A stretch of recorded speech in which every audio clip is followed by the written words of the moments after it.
श्री धर्मभूषण येथे विरचित न्यायदीपिका. तर न्यायदीपिका ही जीवनातली सर्वश्रेष्ठ निधी म्हटली गेलेली आहे.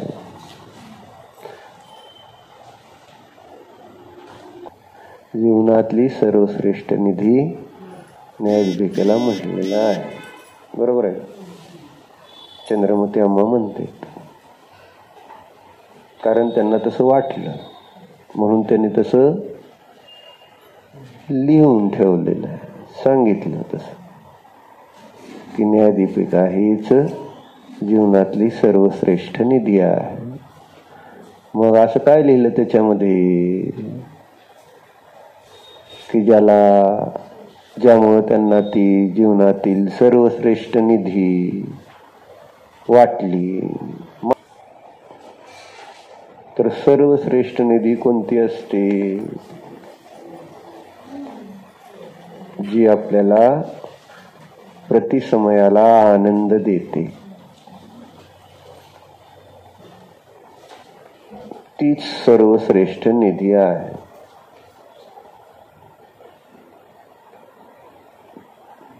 प्रत्येक क्षणाला जी आनंद देते, कधी सुख कधी दुःख देते, ती निधी असू शकत नाही. दुःख देणारे ती निधी कशी असू शकेल? आणि ज्यांना मी आज निधी मानलेला आहे ते सगळं दुःख देणारे आहेत का सुख देणारे आहेत?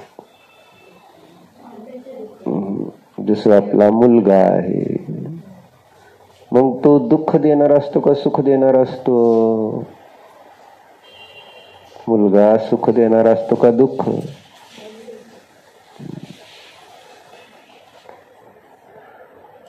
त्या मुलाच्या प्रती असणारा मोह, आणि मोह तर दुःखच आहे ना, हे सांगायचे मला.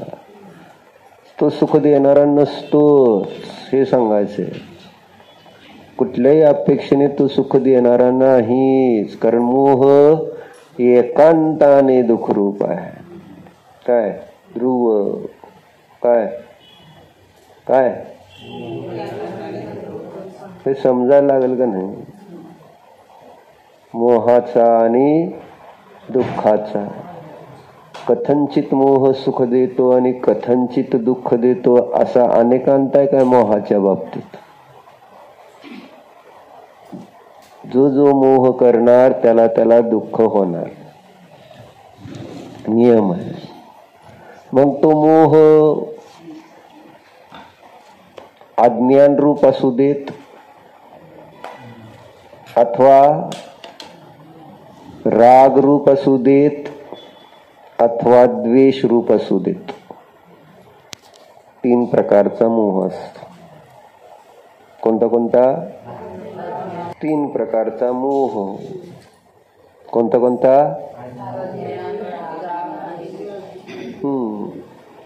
असं कुंदकुंजाचार्यांनी सांगितलं. मी सांगतो असं नाही. मी माझ्या मनाचं काय सांगतच नाही खरं तर. हे सगळं वाचले शास्त्रात, त्याच त्या ठिकाणी मग चिंतन केलंय आणि मग सांगतो.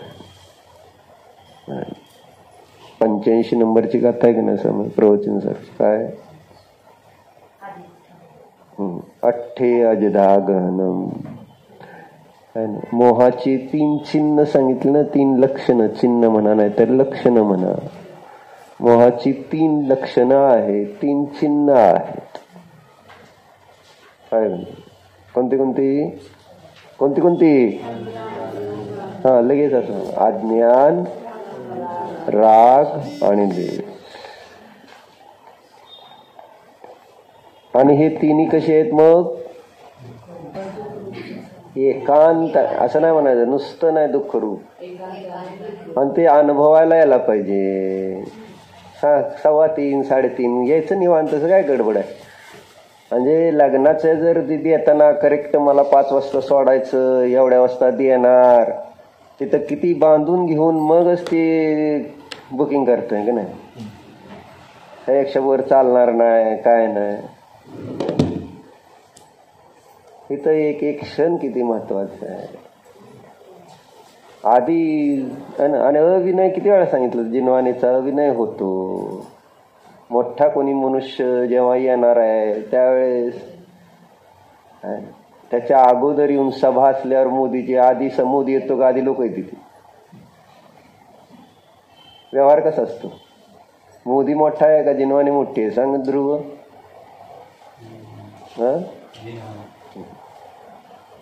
असं तर आहे. म्हणायचं जिनवानी मोठे, मानायचं कोण मोठे? व्हॅल्युएशन नाही ना लक्षात येत अजून. आणि आम्हीच व्हॅल्युएशन देत असतो आणि करत असतो. त्याचं त्याच्याजवळच असतं व्हॅल्युएशन ज्या त्या वस्तूचं. त्याचं ते काय कमी जास्त होत नसतं. पण त्याची व्हॅल्यू मी किती करतो त्यावर मला फळ मिळतं. मी जेवढं त्याची किंमत करणार तेवढं मला त्याचं फळ मिळणार आहे. मी किती किंमत देणार, मी किती त्याचं महत्व आहे ना लक्षात घेतो. काय शेजारी आहे तरी सुद्धा अडचण आहे तर मग काय? पंडिताच्या कार्यक्रमाला असं सुट्टी घेतली का? असं म्हणतात. तिथं बरोबर वेळेवर सगळं जेवायला वाढायला आहे ते. म्हणजे तर शेजारी जायचंय पण तरी सुद्धा जाऊ की काय त्याला असतं. आपली कामं आधी बरोबर आहे का? स्वयंपाक पाणी निवांत चालले ना. हिला तर तिथनं 2 पावलं यायचे पण निवांत चाललेलं असतं. सांगायला तर पाहिजे काय व्यवहाराने. मोहाचं स्वरूप सांगतोय मी. आर्यन सिद्ध म्हणा, मला काय राग नाही द्वेष नाही. मला काय करायचं ही व्यवहारात तुम्हाला उदाहरणं कळतील समोर. काय चाललेलं असतं मोहाचं कार्य हे सांगतोय मी. आणि आर्यन सिद्ध काय ते आर्यन सिद्ध म्हणायचं, करायचं ते करायचं आणि आर्यन सिद्ध म्हणायचं. तेच आणि आर्यन मला म्हणते आर्यन सिद्ध म्हणा. कोणाला आर्यन सिद्ध म्हणायची? आर्यंतांनाच म्हणायचं आर्यंत आर्यन सिद्ध म्हणा. काय हे अवघड. देवाला आर्यन सिद्ध म्हणायला लावता का? मग काय समजून घ्या. कसला भाव समजून घ्या? आम्हाला माहित आहे विशाल आहे आमचा भाव. काय समजून घ्या?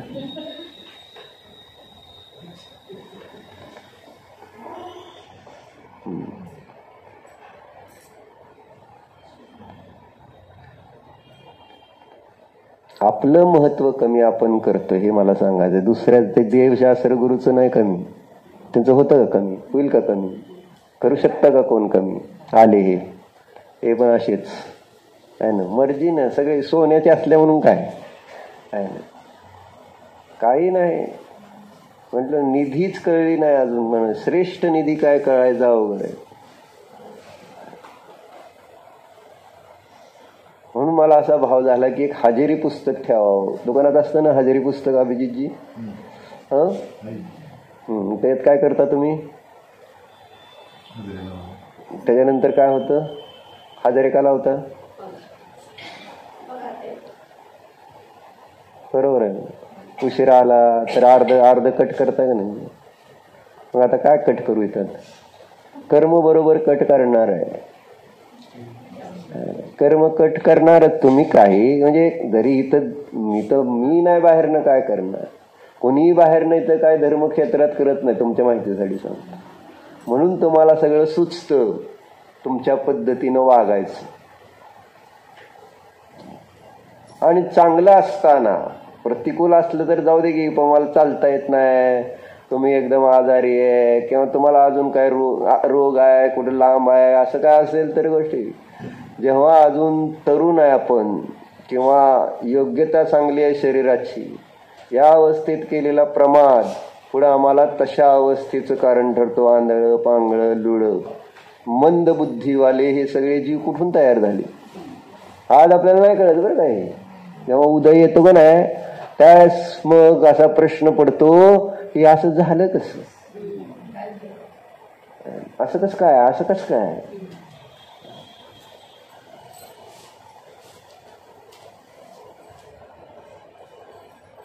उदय आल्यावर ते भोगताना त्रास होतो माहिती आहे तुम्हाला. चक्कर यायला लागल्यावर कसं होतंय, अंगावर सगळं उठल्यावर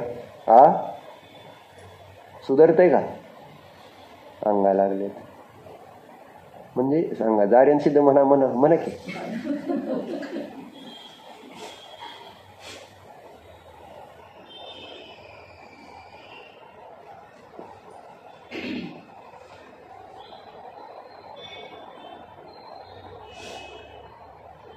किती आगाध महिमा आहे जिनवाणीची, जिनदेवाची. भक्तामर एकी भाव सूत्र म्हणताना किती महिमा वाटते त्यांना देवाची. शास्त्राची किती महिमा गाली एकी भाव स्तोत्रामध्ये. कोणत्या स्तोत्रात एक सांगा, एखादा श्लोक सांगता येईल का ध्रुव तुला? शास्त्राची महिमा सांगितली एकी भाव स्तोत्रात. रोज आपण म्हणतोय का नाही? येते का तुझ्या लक्षात? आणि आपण विधान पण केलं होतं. सांग बरं, सांगितलंय का? असा पहिला प्रश्न. अभिजितजी, तुम्हाला आठवत आहे कोणत्या श्लोकात जिनवाणीची महिमा गायली? असे श्लोक एकी भाव स्तोत्रात किती दिले?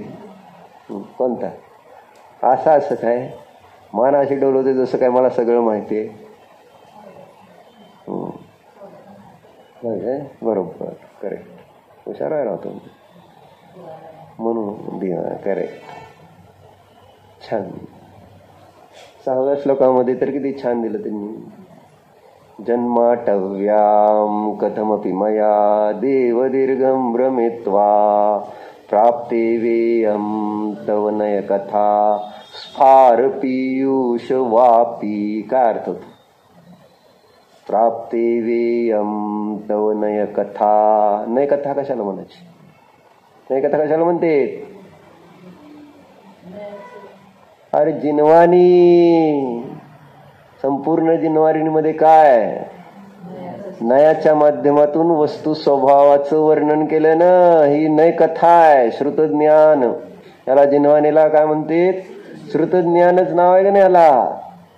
श्रुत शब्दाने प्रवचन सार मध्ये मागे दिली तशी गाथा आहे का नाही? श्रुतज्ञान म्हणायचं असतं म्हणून ह्याला 34 नंबर गाथा आली का नाही? काय दिलं त्यांनी आहे ना की सूत्र कशाला म्हणायचं? सूत्र म्हणजे श्रुत, श्रुत म्हणजे जिनवाणी. कशाला म्हणायची?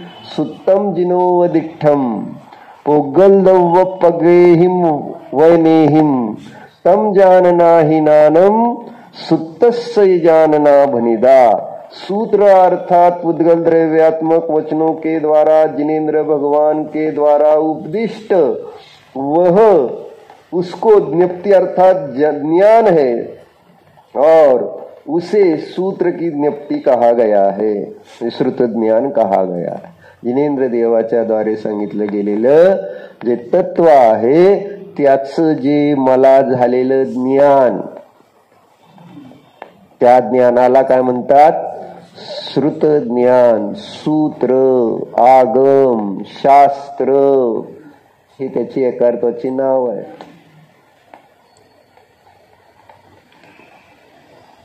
मग ती नय कथा त्याच नाव आहे ना, नय कथा. म्हणून तिथं काय म्हणले?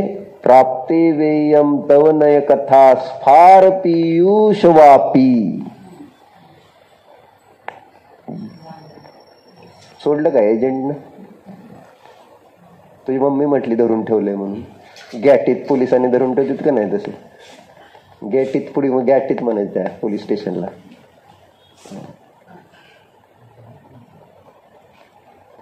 जन्मरूपी आहे ना, जन्म मरण रूपी 8वी म्हणजे जंगल. त्याच्यामध्ये दीर्घ काळापासून भ्रमण करत असताना तहानलेलो काय जन्माटव्याम 8वी म्हणजे अरण्य. कथमपि मया देव दीर्घम भ्रमित्वा. हे देव, मी त्या जन्मरूपी जंगलामध्ये है ना दीर्घम भ्रमित्वा अनादी काळापासून फिरत फिरत आलो. आणि मग आज माझ्या भाग्याने मला काय मिळाली? प्राप्ते वेयम तव नय कथा स्फार पीयूष वापी. अमृताने भरलेली अशी भली मोठी विहीर आहे ना, विस्तृत. वापी म्हणजे विहीर, विहीर म्हणत. स्फार म्हणजे विस्तृत मोठी. पीयूष अमृत, अमृत सारख्या जलाने भरली. नय कथा कशी आहे जिनवाणी? सगळे अमृताने भरलेली आहे. हे अमृत प्यायला यायचं असतं इथं. आपण तहानलेले लोक पाण्याकडे धावते, आपण धावतो का? हे अमृत आपल्याला मरायचं नाही तर या ना इकडे, पळत या ना अमृत प्यायला.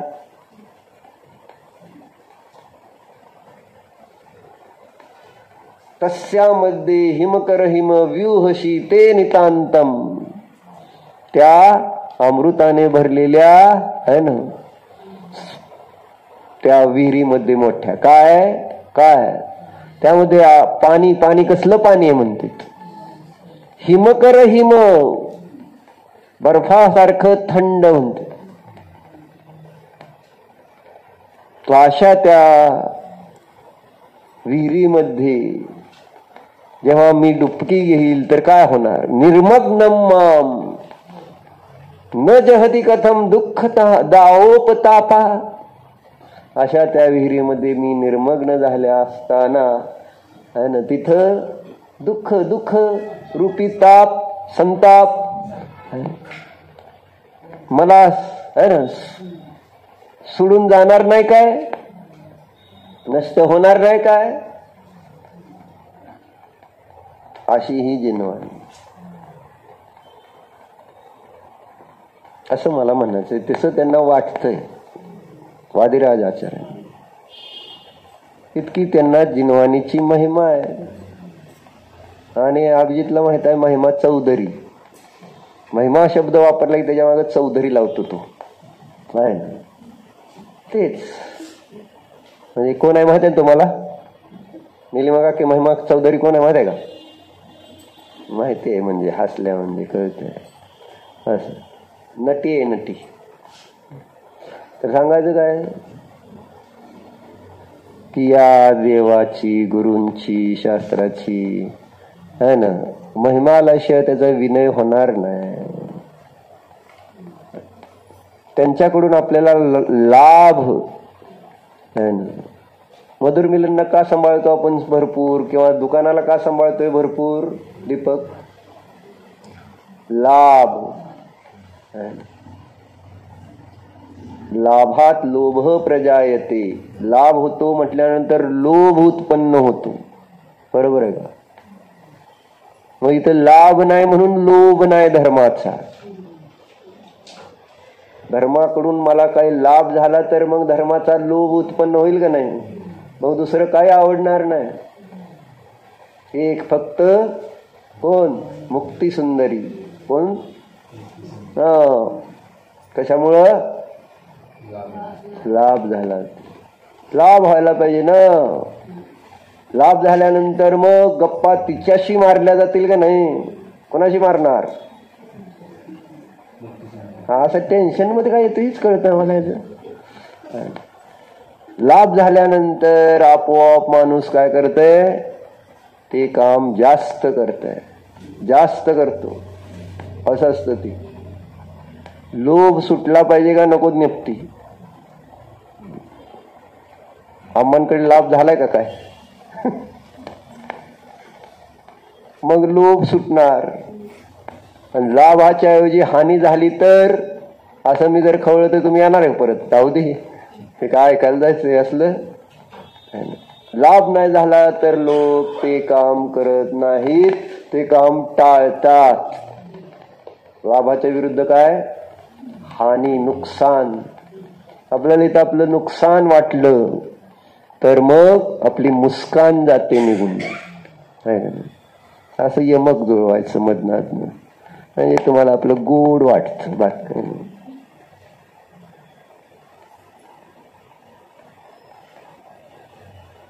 समजून घ्या रे. प्रयत्नपूर्वक याचा लाभ घ्यावा लागणार आहे. सुरुवातीला कळणार नाही. आणि सुरुवातीला कुठल्याच ह्याच्यात लाभ नसतो. पहिल्या दिवशी दुकान टाकलं म्हणून लाभ होतो असं नसतंच. हळूहळूच वाढत जातं नाही व्यापार. कुठल्याही व्यवहारातली गोष्ट एका दिवसाची नसते चांगली गोष्ट. त्याला वेळ द्यावा लागतो. तसं इथं पण लाभ जो आपल्याला हवा आहे तर वेळ द्या. बघा काय सांगितलंय त्याचा आपल्या जीवनाशी संबंध जोडा. संबंध नाही जोडल्यानंतर काय होणार सर? इथं जीवनाशी काय संबंध जर शास्त्राचा धर्माचा जर जोडला नाही तर आपल्याला त्याचा लाभ भासित होणार नाही. बाकी संसारातल्या खाण्यापिण्यापासून नटण्या तटण्यापासून सगळ्याचा लाभ मला दिसतो.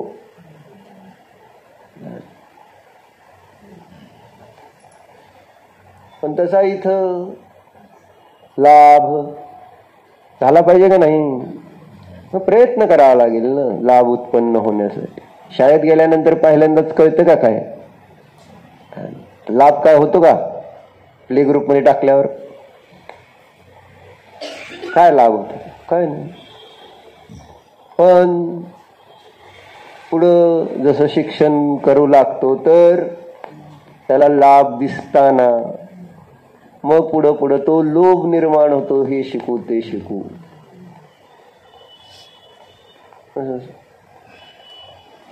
म्हणून येतं सुद्धा सुरुवातीला नाही कळणार, लाभ वाटणार नाही.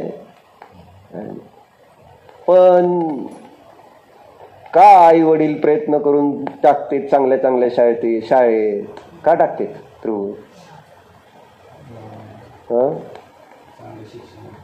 त्यांना लाभ झालेला आहे शिक्षणामुळं आणि त्यामुळं असं वाटतं त्यांना की आपल्या मुलाला पण जर शिकवलं तर लाभ होईल. स्वतःला लाभ झालेला असतो किंवा त्याचा लाभ कोणाला झालेला आहे त्याला पाहिलेलं असतं. दोन गोष्टी होते त्याच्यात. तेव्हा आपण आपल्या लोकांना काय करतो? त्या विषयामध्ये ढकलतो. जरी त्यांना आवडत नसलं तरी ढकलतो, नाही करावं लागेल हे. कारण आपल्याला माहिती आहे सुरुवातीला जरी त्यामुळं त्याला त्रास वाटेल परंतु त्या ठिकाणी जर नाही केलं तर त्याचा त्रास किती असेल. पण ही गोष्ट मात्र एका बाबतीत खोटी ठरते. कोणत्या? लग्नाच्या बाबतीत. आई वडिलांनी लग्न केले त्यामुळं सुखी होतील का दुःखी? सांगा. आता प्रश्न असा होतो.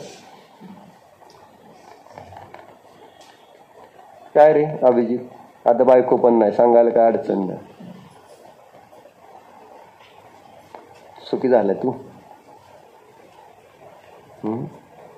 काय काय बोला काय?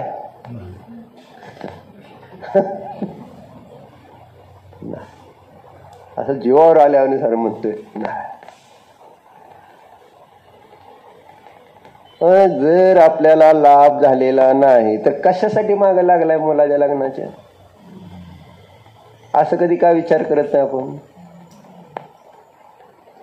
भुक्तभोगी असलं जरी तरी सुद्धा आपण हा विचार करत नाही की मला त्रास होतोय, मला त्रास झालाय, मग मी माझ्या मुलाला तसा त्रास का होऊ द्यायचा असं विचार करायला पाहिजे का नको? दीपक, माझ्या मुलीला तो त्रास होऊ नये म्हणून मी तिला आता ब्रह्मचारीच ठेवतो असं विचार येतो का?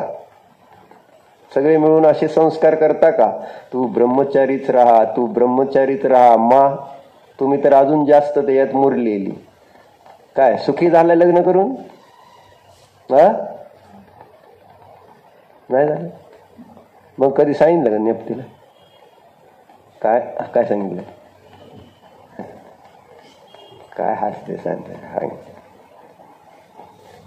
सगळ्यांनी मिळून सांगितल्यावर संस्कार होतील का नाही चांगले? आणि त्या जीवाचं जर आज तुम्ही संस्कार केले तर उद्या ते जीव आम्हाला पण अशा प्रकारचं संबोधन करून संसारातनं बाहेर काढतील. आम्ही पण अडकलेलो असणार त्यावेळेस. कोण आज मला सगळेजण सांगतात ते कशामुळं? मग मी कधीतरी तुम्हाला सांगितलं, आज परत तुम्ही मला सांगते.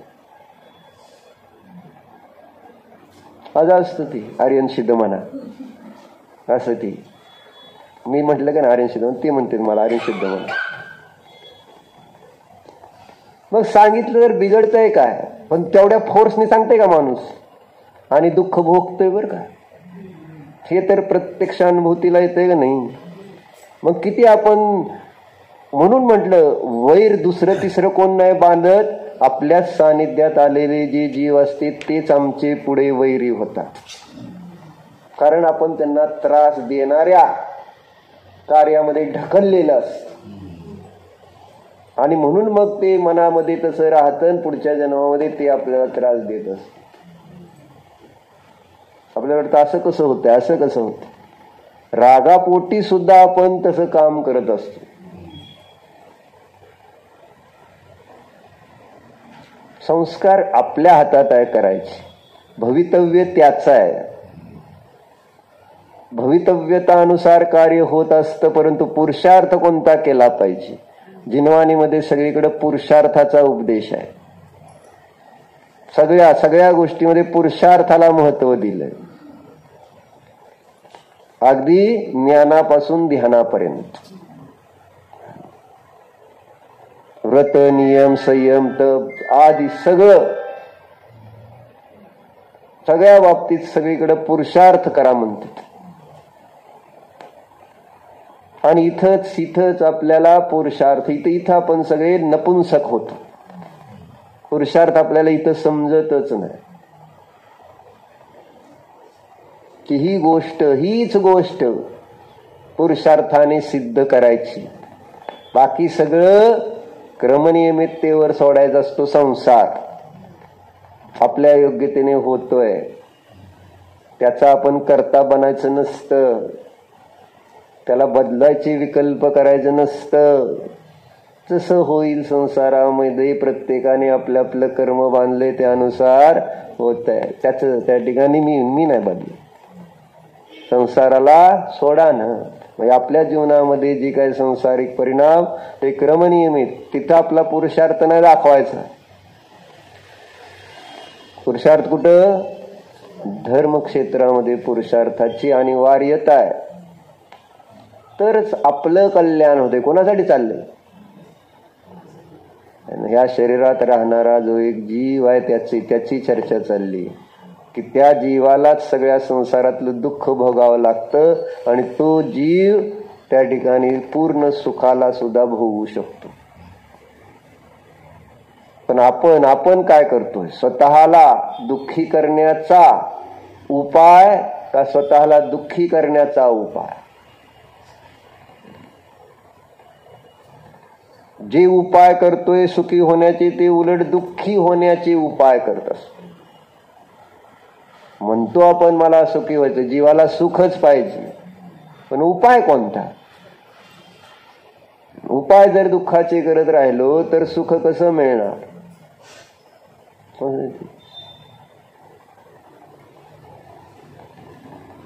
म्हणून चर्चा कोणती चालली होती आपली? दुःख एकांताने दुःख कोण आहे?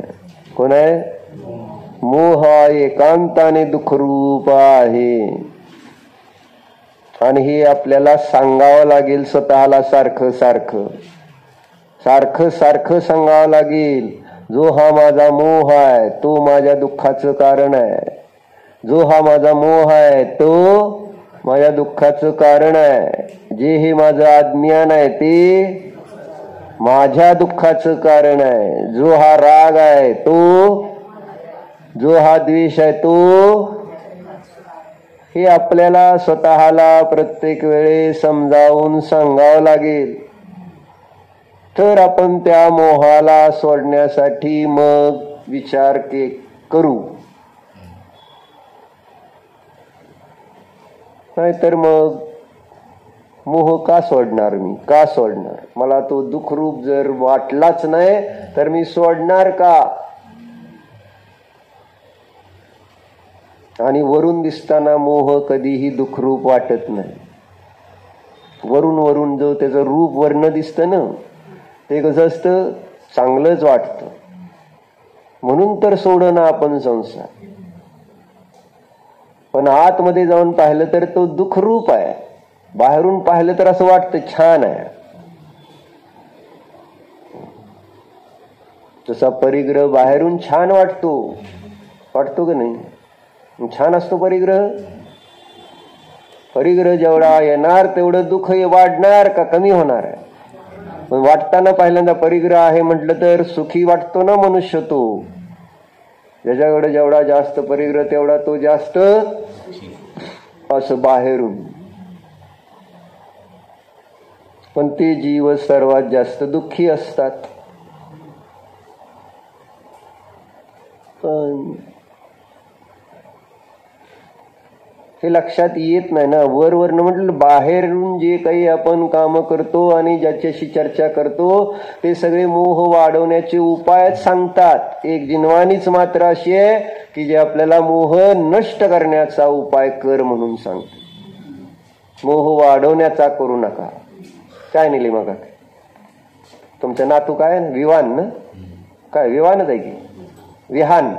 बर विहान काय काय किती कौतुक आहे विहानचं का नाही. छान आहे ना तो, गोड आहे का नाही. आणि त्याच्या आईकडे बघितल्यावर कसं वाटतंय.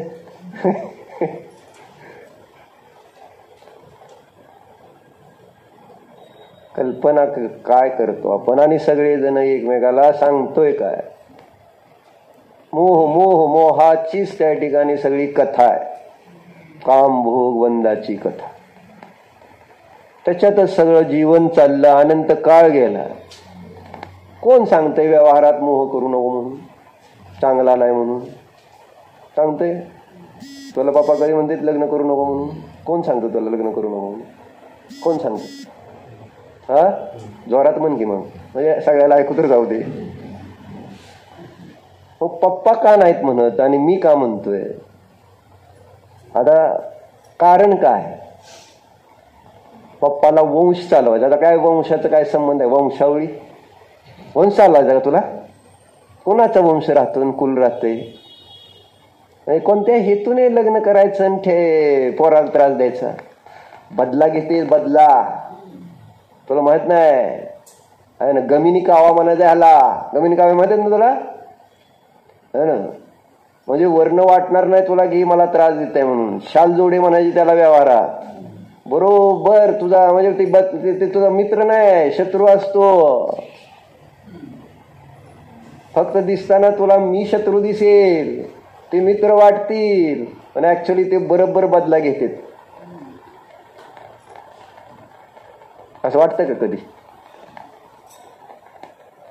बदला घेत आहे का नाही. होय बदलाच घ्यायचं चाललं का नाही. पोराला लग्न कर म्हणजे आतनं तर मनातनं शत्रुता आहे थोडक्यात. ह्याला बदला, ह्याला त्रास द्यायचा. काय जगाला दिसणार पण नाही की ह्याला त्रास देतोय असं म्हणून करतंय लग्न. पण करताना तेच काम बरोबर. ह्याला बळीचा बकरा म्हणायचं. त्याला बळीचा बकरा कोण करतंय. आई वडीलच. बिचार पोरग काय कळत नाही, विचार वळत नाही त्याला फक्त सजवायचा आणि तिथं मानेवरनं तलवार फिरते. त्याला म्हणायचं वेदनीय कर्म.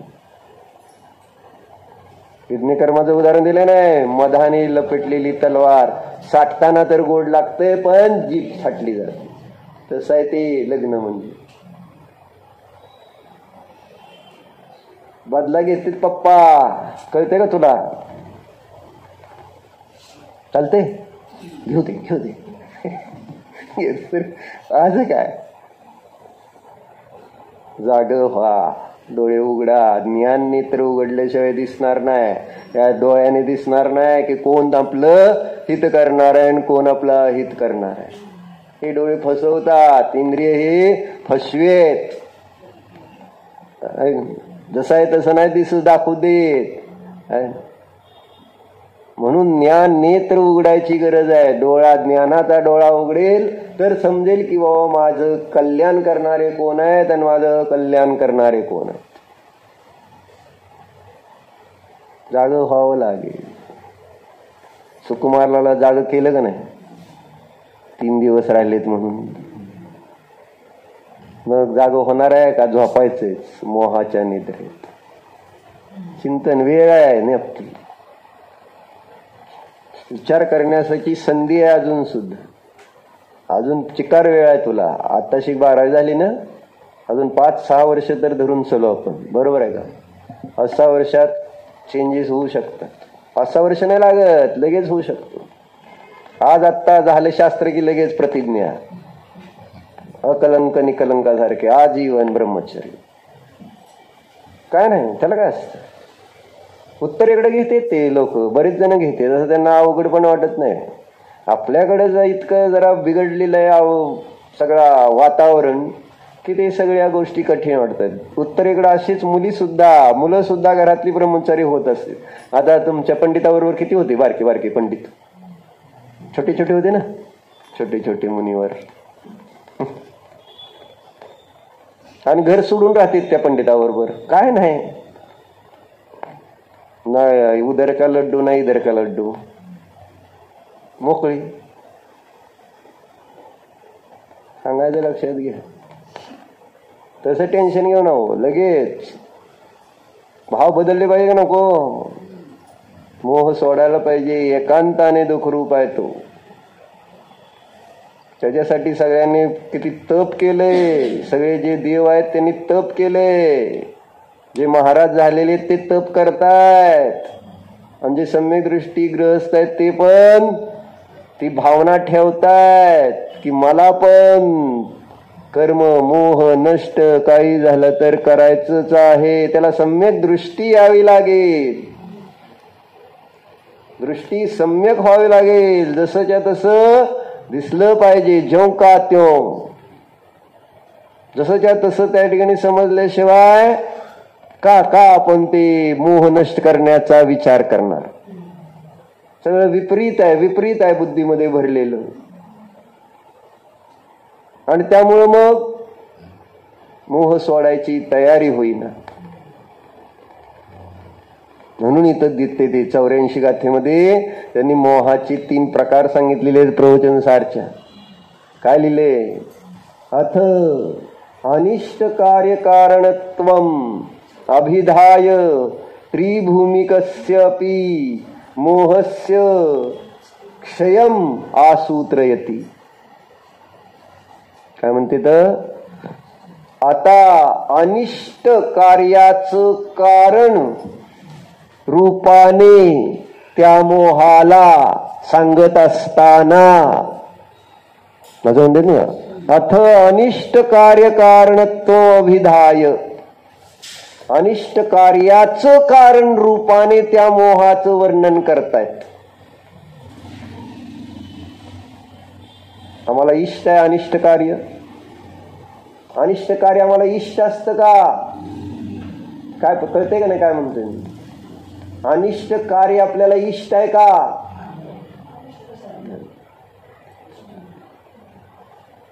अनिष्ट कशाला म्हणते? जसं ब्रह्मचर्य अनिष्ट कार्य आहे का इष्ट कार्य आहे?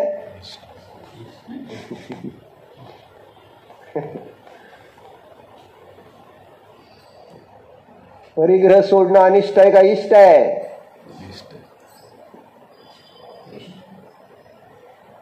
मला सगळ्याला कळतंय ही सगळं अनिष्ट कार्य आहे. अनिष्ट कोणाला इष्ट असू शकत नाही. जेव्हा की अनिष्ट कार्य कोणतं आहे?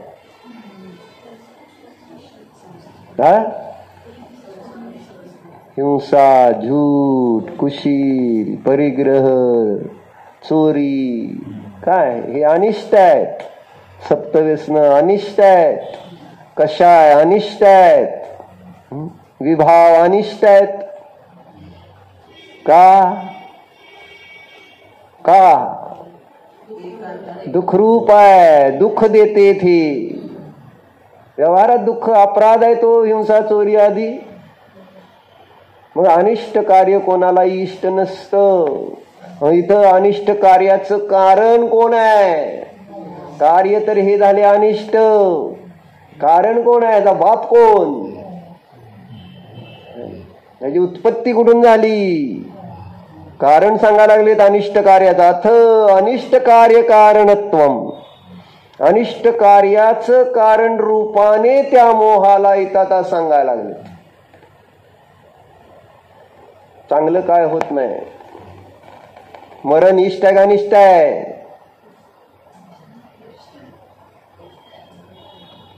काय इष्ट आहे? मरण मरायचंय.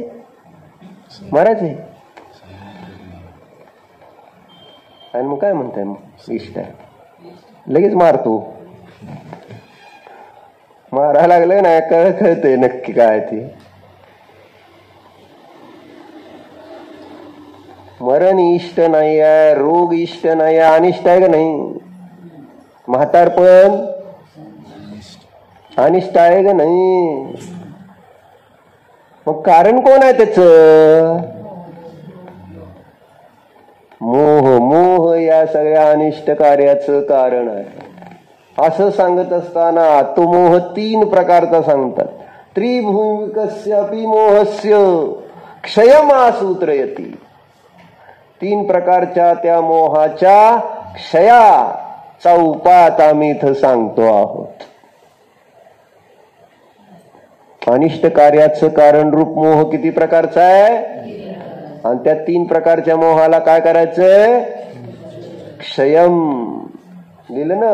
अब तीनों प्रकार के मोह को नष्ट, मोह को अनिष्ट कार्य का कारण कहकर उसका अर्थात 3 प्रकार के मोह का क्षय करने को सूत्र द्वारा कहा है, कहते हैं.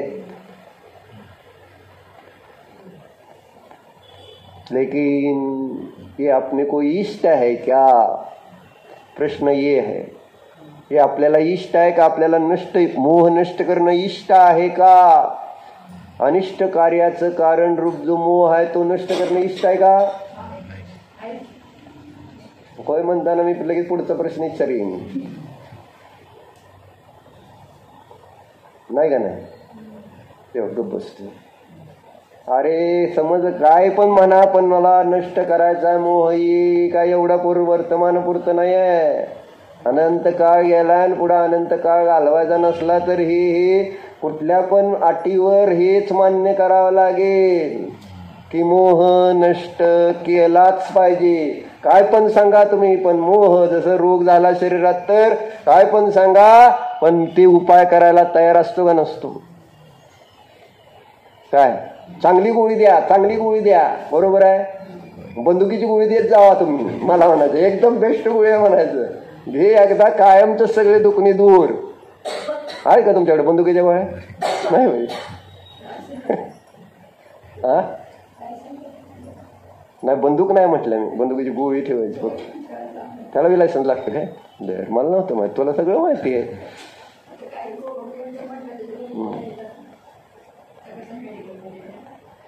बरोबर.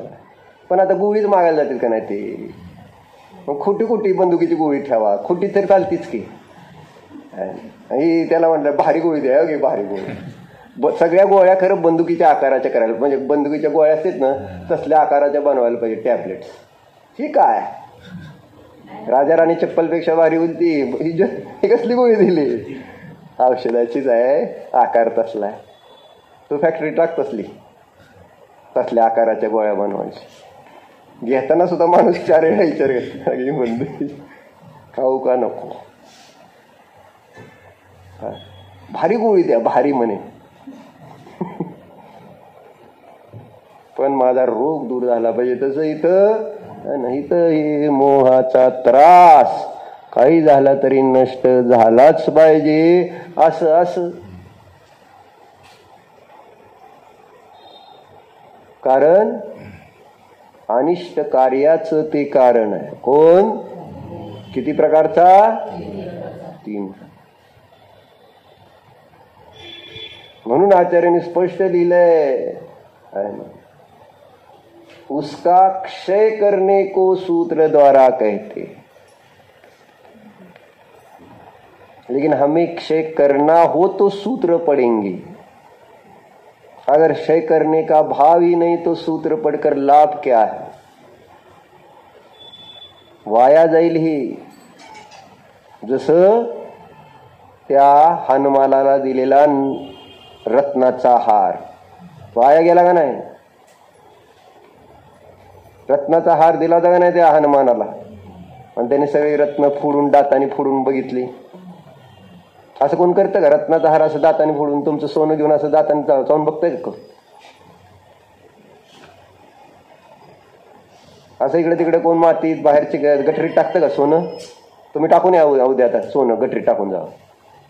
टाकताल का? सोनं गटरीत, जीव टाकचाल गटरीत, पण सोनं नाही टाकणार. आणि म्हणून तर जीव गटरीत उत्पन्न होतो. गटरीत जीव कोण होते? जर तुम्ही आज सोनं गटरीत नाही टाकलं ना, तर उद्या त्या गटरीत आपल्याला जन्मावं लागतं. तुम्हाला माहिती आहे का? हा, हो माहिती आहे, पण मी सोनं टाकणार नाही. काय तुम्हाला करायचं ते करा. आज आहे का नाही? काय जरी झालं तर करणार नाही. इतका इतका विचित्र मोह आहे की आपल्या प्रत्यक्ष अनुभूतीला येते, तरी सुद्धा त्याच्या क्षयाचा मला विचार येत नाही.